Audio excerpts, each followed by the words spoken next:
Psalm 78, a psalm of Asaph. O my people, listen to my teaching. Open your ears to what I am saying, for I will speak to you in a parable. I will teach you hidden lessons from our past, stories we have heard and know, stories our ancestors handed down to us. We will not hide these truths from our children, but will tell the next generation about the glorious deeds of the Lord. We will tell of His power and the mighty miracles He did. For He issued His decree to Jacob, He gave His law to Israel. He commanded our ancestors to teach them to their children, so the next generation might know them, even the children not yet born, that they in turn might teach their children. So each generation can set its hope anew on God, remembering His glorious miracles and obeying His commands.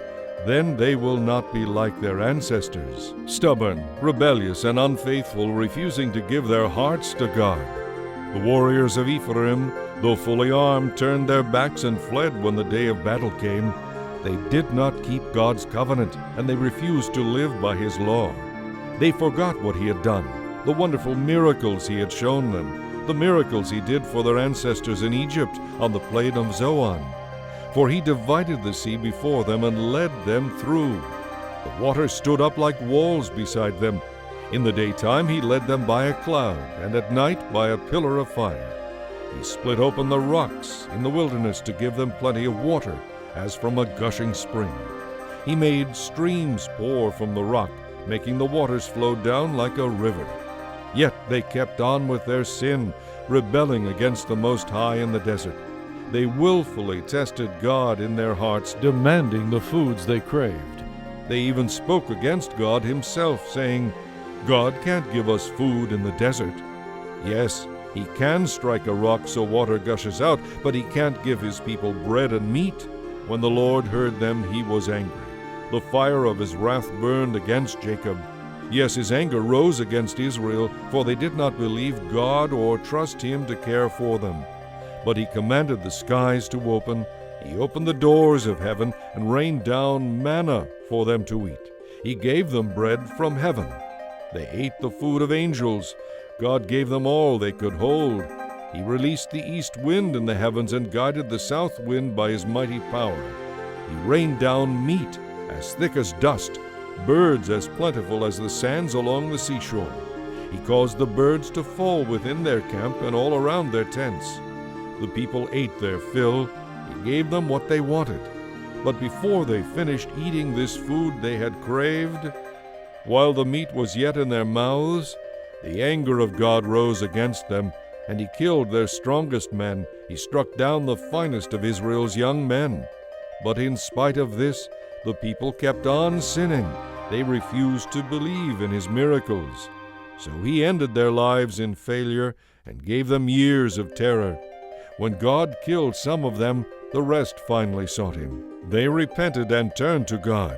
Then they remembered that God was their rock, that their Redeemer was the Most High.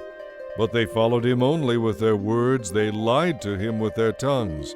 Their hearts were not loyal to Him. They did not keep His covenant. Yet He was merciful and forgave their sins and didn't destroy them all.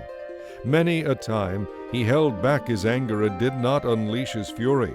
For He remembered that they were merely mortal, gone in a moment like a breath of wind, never to return. Oh, how often they rebelled against Him in the desert and grieved His heart in the wilderness. Again and again they tested God's patience and frustrated the Holy One of Israel. They forgot about His power and how He rescued them from their enemies. They forgot His miraculous signs in Egypt, His wonders on the plain of Zoan. For He turned their rivers into blood, so no one could drink from the streams. He sent vast swarms of flies to consume them and hordes of frogs to ruin them. He gave their crops to caterpillars. Their harvest was consumed by locusts. He destroyed their grapevines with hail and shattered their sycamores with sleet. He abandoned their cattle to the hail, their livestock to bolts of lightning. He loosed on them His fierce anger, all His fury, rage, and hostility. He dispatched against them a band of destroying angels.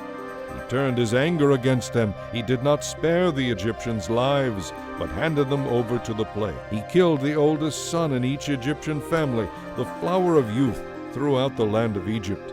But he led his own people like a flock of sheep, guiding them safely through the wilderness. He kept them safe so they were not afraid. But the sea closed in upon their enemies. He brought them to the border of his holy land, to this land of hills he had won for them. He drove out the nations before them. He gave them their inheritance by lot. He settled the tribes of Israel into their homes. Yet though he did all this for them, they continued to test his patience. They rebelled against the Most High and refused to follow his decrees. They turned back and were as faithless as their parents had been. They were as useless as a crooked bow.